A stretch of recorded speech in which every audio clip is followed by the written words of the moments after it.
kapag dulong sa inyo sang maayong balita sa sinigid nga kagabihon. Pang atong dalon sa sini nga gabi, pagpahanumdom ini sa aton, pagpahanumdom sa kadamaan nga ang may pagwali kamo nga mabatian sa dalan. Isang diin lang kita makabati sa pagwali sang pulong sang Dios. Agod nga ang tawo warningan, ang tawo pa dumdumon. Ang mga katawhan dapat, siguro ang tawo nakabalo naman sini, pero nga may mga pagwali. Kaya may mga pagwali sa dalan, may pagwali sa radyo, bisan sa social media may mga pagwali dira sa pulong sang Ginoo. Nakinanglan ini ang pagwali sang pulong sang Dios. Nakinanglan ay iwali ang pulong sang Dios. Kay importante nga iwali ang pulong sang Dios. Kay naman mga agay may mga hinigugma, may impyerno.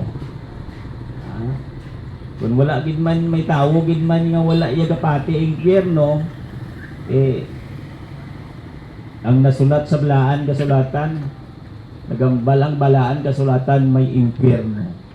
Di karon butigo ning balaan kasulatan, kung wala ang kita nagapati, wala impyerno. So mga biyamin gugma ko aro pare sa balaan kasulatan. Ari kami sa pagpanumdom nga may langit nga naaman sa mga tao nga nagtuo sa Dios.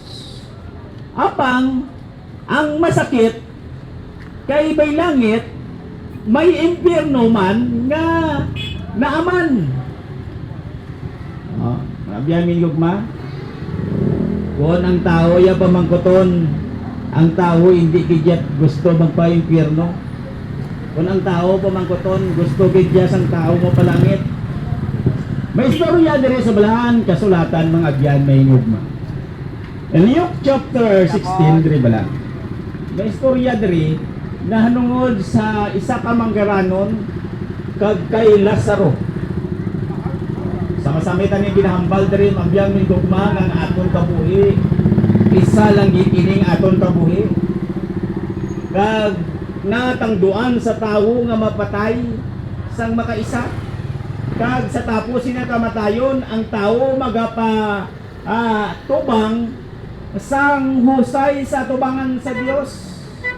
So abya may gugma may istorya diri ang manggaranon napatay kag sila sa runa patay man. Kag abyan may niyugma makita naton diri nga may